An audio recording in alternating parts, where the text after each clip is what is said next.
The vaccination program is well underway. It's a huge logistical operation that brings hope that there's going to be an end to this very difficult time. And it's a really funny thing because despite previous vaccination programs over many years and the development of serum to treat fatal snake bites, the idea that the way to cure a disease is by injecting a minuscule quantity of the disease itself into the infected person is surely counterintuitive. How does it work? Whoever would have thought of it? And the answer is that the Torah thought of it in this week's Parsha, as it happens. Immediately after the triumphant, heady moments of the crossing of the Red Sea, the Torah then relates to us the following little story.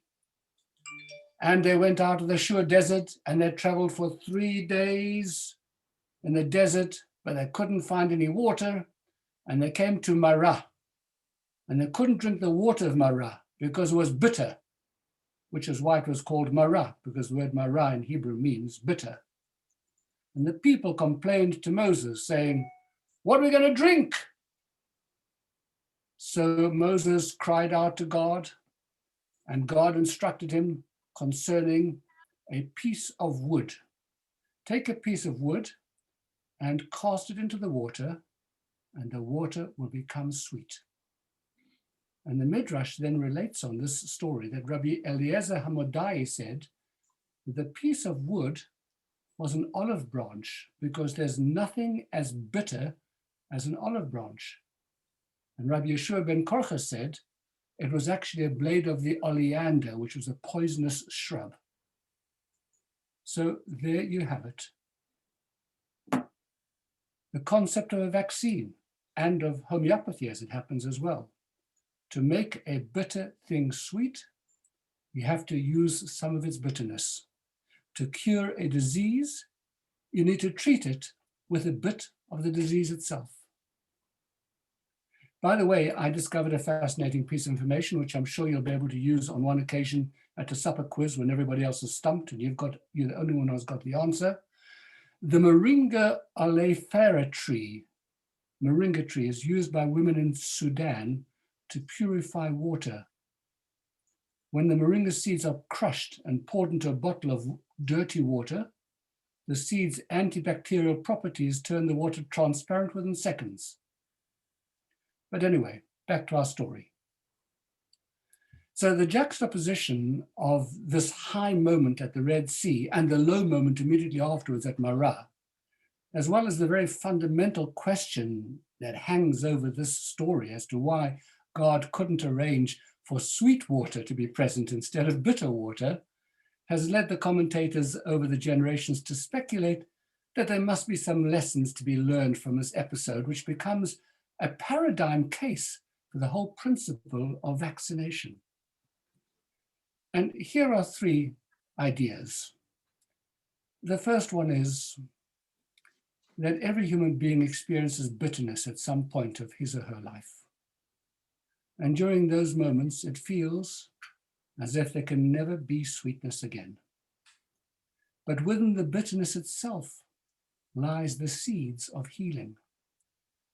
The Baal Shem Tov quoted a verse from Jeremiah, Eit tzarahi liyakov. It is a time of tzara, pain, tzoros, of tzara. It is a time of tzara, pain for Jacob. And he noted that the 3 letters of the word tzara can be transposed to spell tzohar, which means light.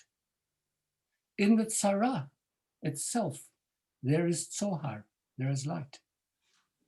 And it's often the case that in the fullness of time, we look back on the moments of pain and darkness, and we truly see them as turning points in our lives. So sweet can emerge from bitter. And the second idea, the verse reads as follows: they could not drink water from Marah, ki marim heim, literally because they were bitter. The Maggid of Mezrich asks a question: what does the word they refer to in this verse? The subject of the verse or the object of the verse? Who was bitter, the water or the Israelites? And he suggests that the real reason that the water at Marah was undrinkable was because the Israelites, not the water, were bitter. And it's often the case that our jaundiced state of mind embitters our souls. And when a soul is embittered, everything else around you tastes bitter as well. In fact, the whole of life tastes bitter. And finally, there is not another portion in the Torah that records such a roller coaster of ups and downs. Consider this. The Jewish people come out of Egypt in full, exultant, full of glory.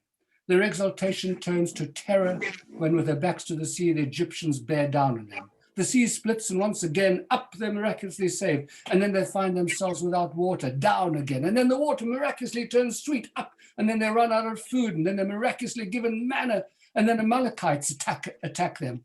And the cycle just goes on and on and on. And life actually is all about ups and downs, highs and lows, peaks and troughs. So sure. Parshat Beshalach, our parsha this week, as we know, is called Shabbat Shirah, the Shabbat of song, because of the song which is sung at the sea, the one that we heard. But the word Shirah is also connected with the Hebrew word Yashar. Shirah, Yashar. Yashar means straight.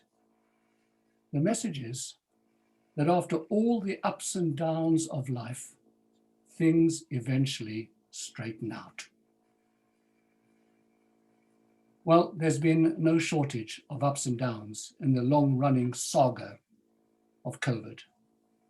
An important lesson to take from the story of Marah, the bitter piece of wood cast into the bitter waters and its extraordinary capacity to heal, the story of the vaccine, is that eventually life will straighten out.